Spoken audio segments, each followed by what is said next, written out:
Students, I welcome you all to YouTube channel Learn Maths with Fun @NAS #them. So today we are going to discuss midpoint theorem. So this is important theorem regarding your class 9. So let's begin.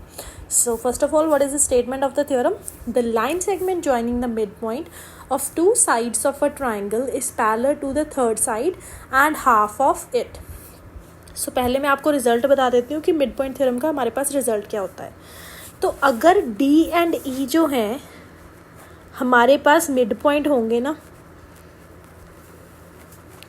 ठीक है. Mid point किसके? D mid point है आपके सामने ए B का, and ई जो है वो ए सी का. अगर ऐसा होगा तो हमारे पास एक कंडीशन जो है ये वाली D E is parallel to B C होगा, and second condition D E is equals to half of B C होगा. ठीक है, अगर ये वाली कंडीशन हमारे पास है, D and E mid point है. अब हम इसको प्रूव करेंगे कि हमारे पास ये मिड पॉइंट थ्योरम को पूरा का पूरा रिजल्ट को हम प्रूव करेंगे. यहाँ पे फर्स्ट ऑफ ऑल हम लिखेंगे इसमें बच्चे गिवन में आपने यहाँ पे लिखना है कि हमें क्या क्या गिवन है. गिवन में हमारे पास है कि D and in triangle A B C हमारे पास ये ट्राइंगल है आपके सामने, मैंने फिगर बनाई हुई है. ठीक है, डी एंड ई जो है वो हमारे पास मिड पॉइंट्स हैं, are midpoints of D mid point है ए बी का एंड ई मिड पॉइंट है ए सी का respectively. After that what we have to prove here, जो भी मैंने आपको लिख के बताया था, prove is D E is parallel to B C. एक हमने ये प्रूव करना है. सेकेंड हमने प्रूव करना है कि D E is equals to half of B C है.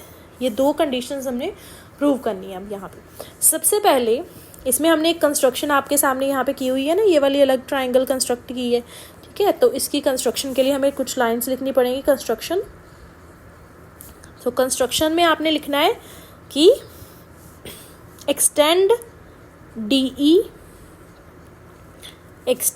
DE to F such that, कैसे एक्सटेंड किया हमने DE को F तक, such that हमारे पास ये वाली DE की लेंथ एंड EF की लेंथ ये दोनों क्या रहे, इक्वल. अब हमने ये लिखना है such that DE is equals to EF हो हमारे पास.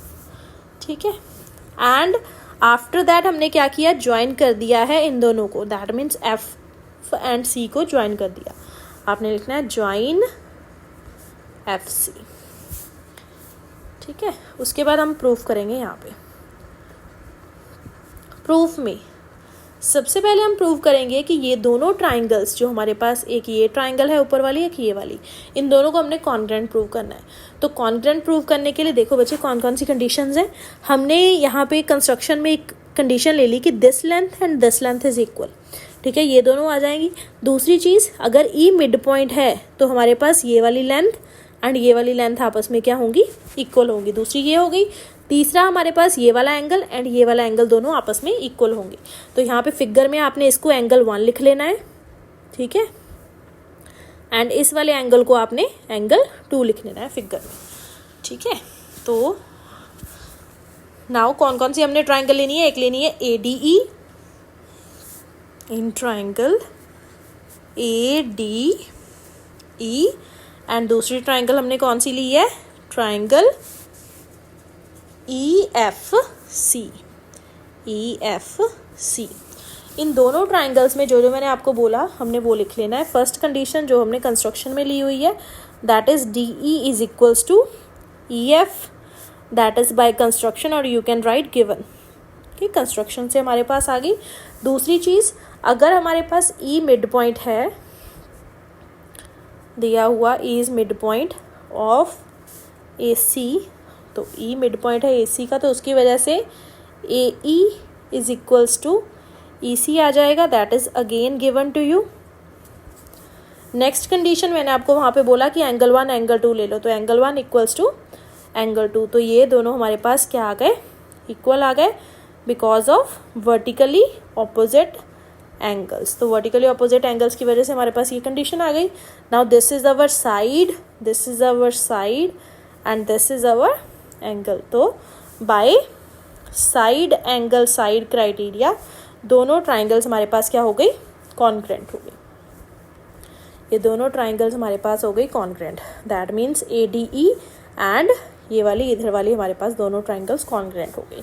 अब अगर दोनों ट्राइंगल्स हमारे पास कॉन्ग्रुएंट है तो हम इसके पार्ट्स को ले सकते हैं। तो हमने इसका एक ये वाला पार्ट लिया इस ट्राइंगल का, this one and this one by CPCT से इक्वल ले लिया, ठीक है। कौन कौन सा, AD is equals to FC। तो आपने लिखना है AD is equals to FC। दूसरा हमने एक एंगल ले लिया इसका, that means this angle and this angle, ये दोनों भी हमने CPCT से क्या ले लिए, इक्वल। तो लेट दिस एंगल भी एंगल 3, ठीक है। अगर आपको एंगल्स की नेमिंग में प्रॉब्लम है तो आप एंगल 3 ले सकते हो इसको, एंड इसको आप एंगल 4 ले सकते हो, ठीक है। तो यहाँ पे हमारे पास क्या आ गया, एंगल 3 इक्वल्स टू एंगल 4। आपने ब्रैकेट में लिख देना है by CPCT। CPCT means congruent part of congruent triangles. तो हमारे पास ये दोनों पार्ट्स क्या आ गए, इक्वल आ गए। अब हमने AD को FC के इक्वल बोला। अब यहाँ पे आप फिगर में ध्यान से देखो तो मैंने आपको बोला था कि D इसका मिड पॉइंट है AB का। अगर D मिड पॉइंट है AB का तो दैट मीन्स AD हमारे पास जो है वो DB के इक्वल होगा, राइट। तो हमने अब ये लाइन लिखनी है, सिंस D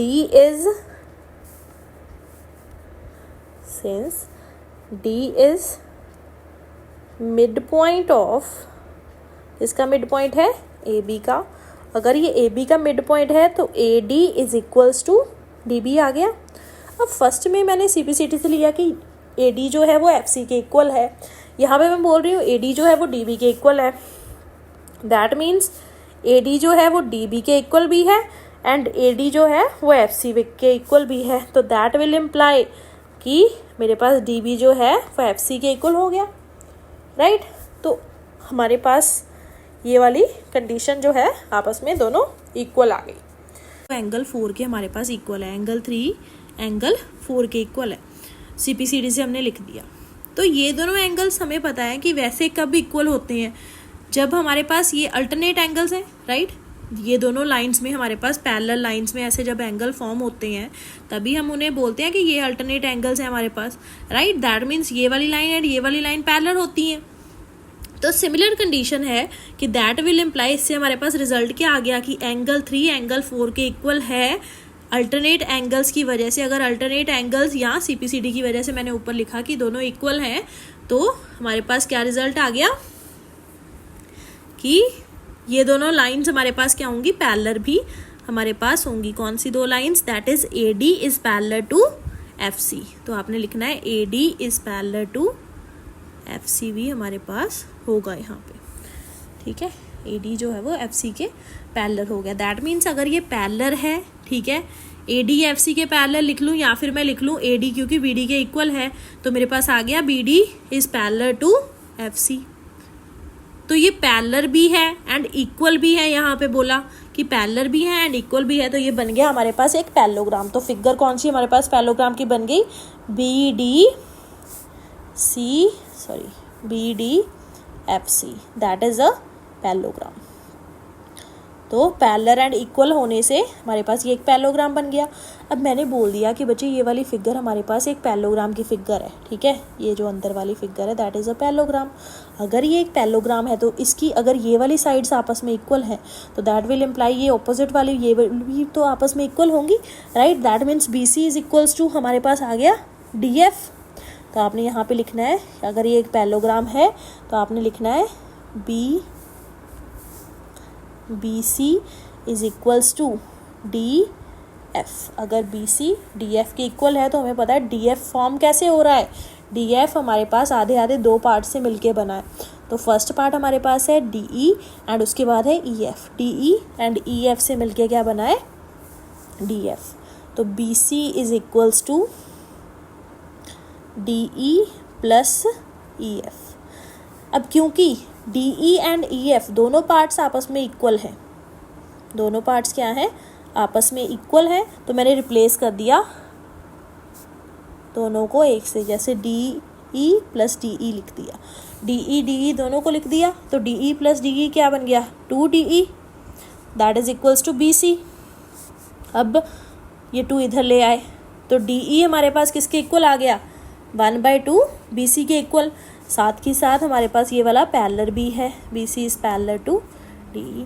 सो हमारे पास दोनों कंडीशन जो है वो प्रूव हो गई, जो मिड पॉइंट थ्योरम की हमारे पास चाहिए थी कि DE is parallel to BC and DE is equals to half of BC।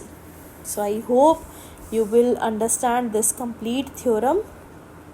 So if you like this video, like, subscribe, share and comment. Thanks for watching. Bye bye.